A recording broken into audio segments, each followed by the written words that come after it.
Y con justa razón las teogonías nos pintan como castigados a esos logoi divinos, el mito universal los considera por eso como fracasados, castigados y caídos al verse obligados a vivir con sus legiones tenebrosas en esa región inferior, infierno, que se llama el interior de nuestro organismo planetario Tierra. Véase capítulo 18 del presente libro. Escrito está y con caracteres espantosos en el libro de la ley, que un tercio de la hueste de los llamados Dianiso Arupa, fue sencillamente condenado por la ley del karma, o némesis, a renacer incesantemente en nuestro afligido mundo, billonadas de auras, alientos o soplos horripilantes, involucionan ahora en los mundos infiernos entre el llanto, las tinieblas y el crujir de dientes, infelices criaturas del averno cayendo en mundos de densidad siempre creciente, retornando hacia el caos primitivo, almas perdidas anhelando impacientes la muerte segunda para escapar del mundo soterrado, esencias preciosas embotelladas entre todos esos egos abismales. Llamas divinales sufriendo, bugatas de ángeles caídos deseando reingresar a los paraísos elementales de la naturaleza.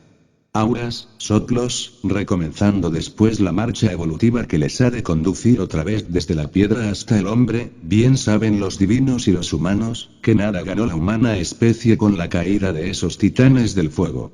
¿Qué fue de Moloch? ¿Qué de Andramelech y su hermano Asmodeo? ¿Qué de Belial? ¿Qué de Baal peor? ¿Qué de Yahvé? Lumbreras de los antiguos tiempos, hoy horripilantes demonios, y el oro de la mente, entonces ¿qué? Los humanoides racionales jamás han sido dotados de manas, cuerpo mental. El tosoma Eliakon, el cuerpo de oro del hombre solar, los vehículos suprasensibles del alma, deben ser creados en la fragua encendida de Vulcano, tú lo sabes, en la simbólica manzana del paraíso, de las Hespérides o de Pípala, el dulce fruto prohibido del sexo, se encuentra la clave de todo poder, en vez de los vehículos paradisíacos que el animal intelectual cree tener, solo existe dentro de cada criatura racional el ego, el mí mismo, Mefistófeles. Capítulo 21, el Papa Purusa. En nombre de las 100.000 vírgenes del misterio inefable que se oculta en el fondo de todas las edades, conviene ahora hablar un poco sobre el famoso Papa Purusa indostánico, el yo.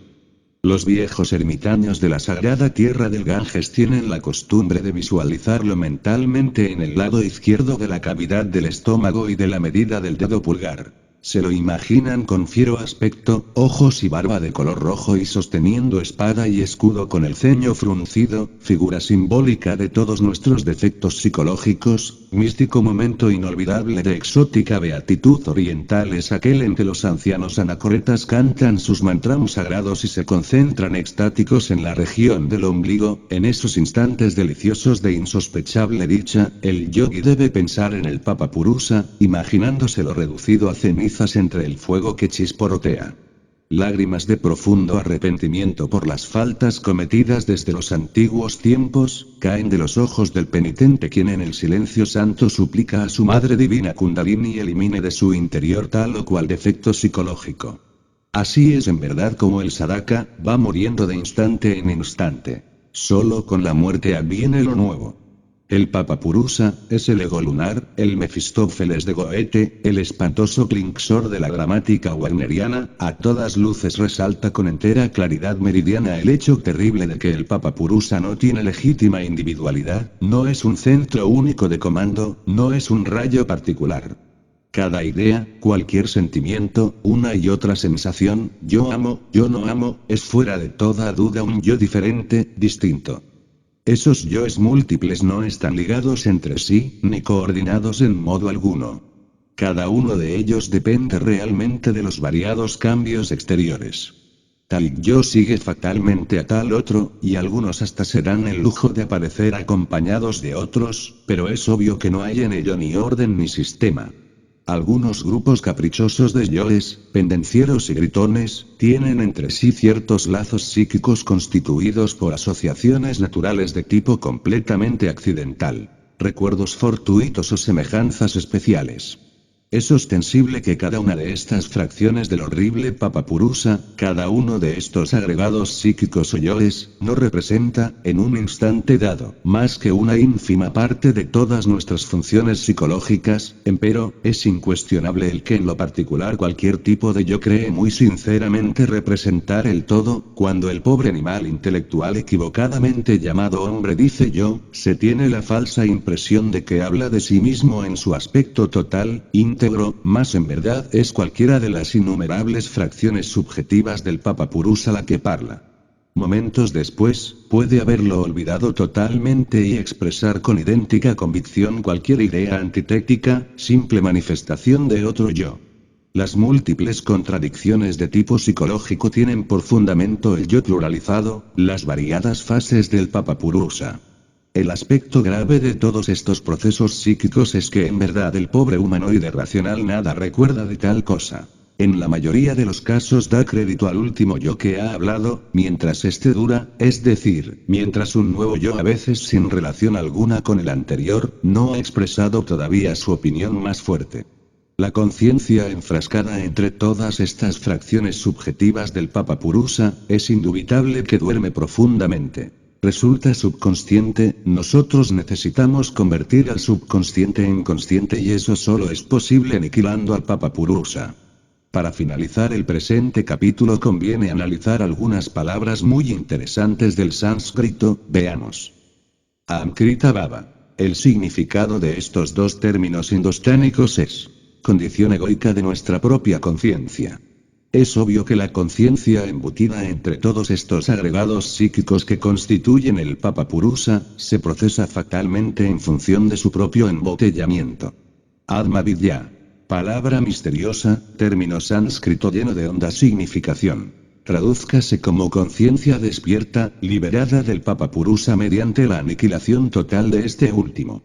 La conciencia enfrascada entre todos los elementos subjetivos del Papapurusa, es notorio que no goza de la auténtica iluminación, se encuentra en estado de sopor milenario, duerme, es siempre víctima de Maya, las ilusiones.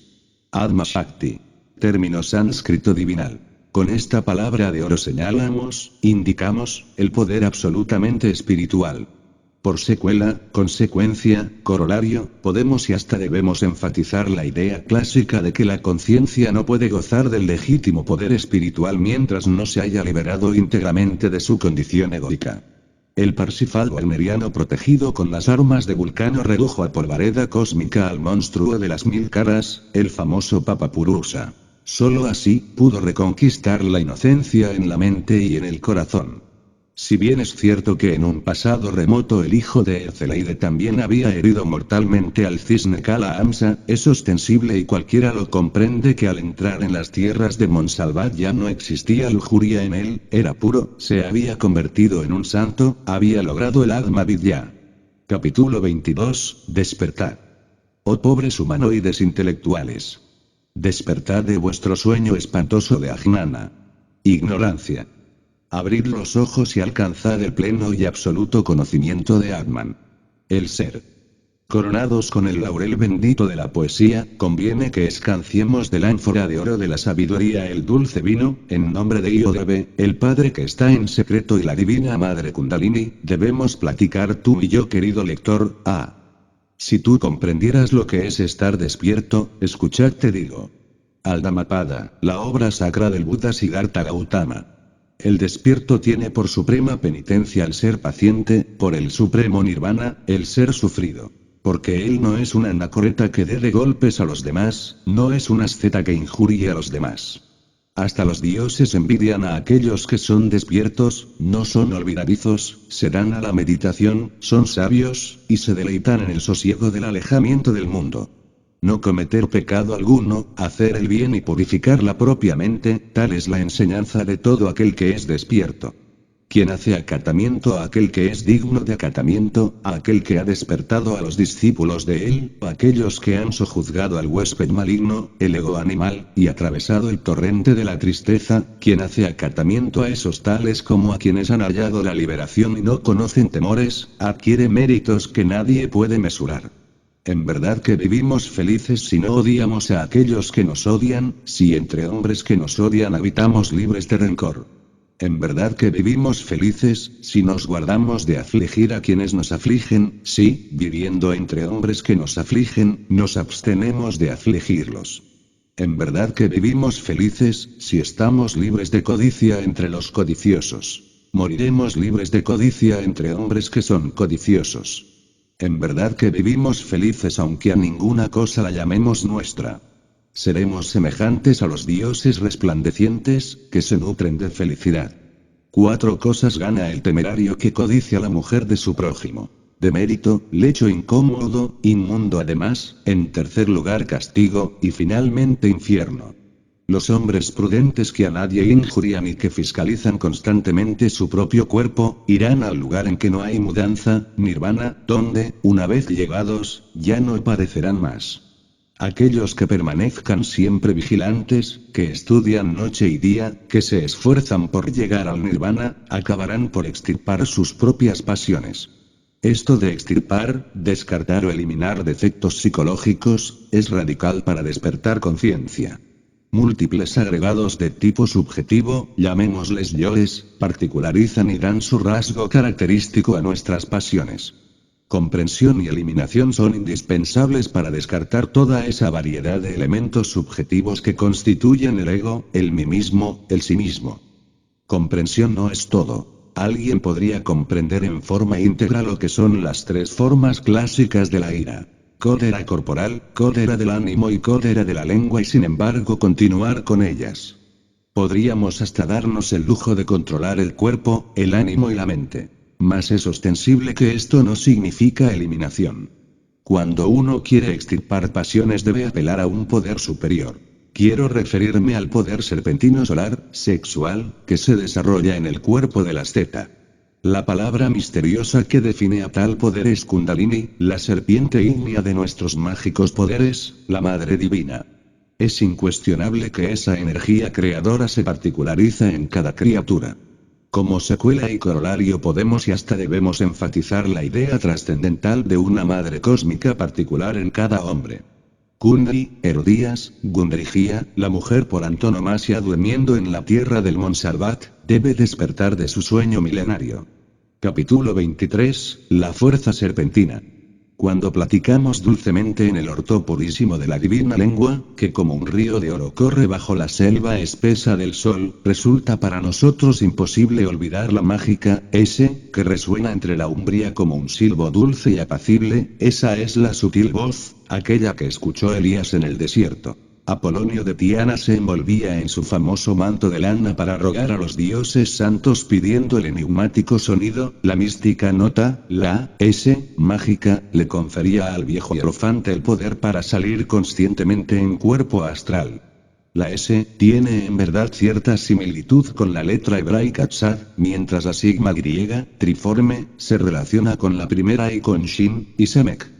Esta última quiere decir sostén y tiene el valor cabalístico de 60. Se nos ha dicho, y esto lo sabe cualquier cabalista, que Shin tiene el valor de 300 y significa diente. La suma de estas 2 letras equivale por consiguiente, a los tricentésimos sexagésimo del círculo y a los días siderales del año solar. Empero, nosotros los gnósticos debemos ir más lejos, inquirir, indagar, buscar, descubrir la íntima relación existente entre la serpiente y la cruz. La serpiente, y la cruz, son 2 símbolos esotéricos que se complementan profundamente. La es una verdad jeovística y vedantina a la vez. El poder serpentino o fuego místico. La energía primordial, o Shakti potencial, que yace adormecida en el centro magnético del hueso coxígeo. Muladhara es el nombre sánscrito de dicho centro magnético. Esta es la iglesia de Éfeso. El Kundalini es la fuerza prístina del universo, el poder oculto, eléctrico, que subyace en toda materia orgánica e inorgánica. La conexión sexual del falo y del útero forman cruz. El Kundalini, la mágica, la culebra, se encuentra íntimamente relacionada con esa cruz, o Tau. El fuego serpentino despierta con el poder de la Santa Cruz, eso es ostensible. En hebraico tau, tiene precisamente el significado maravilloso de cruz, terminando como 22ª letra del alfabeto y con valor numérico de 400.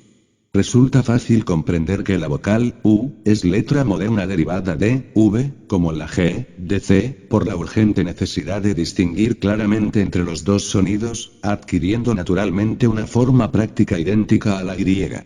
Obsérvese muy atentamente esa curva maravillosa que desciende y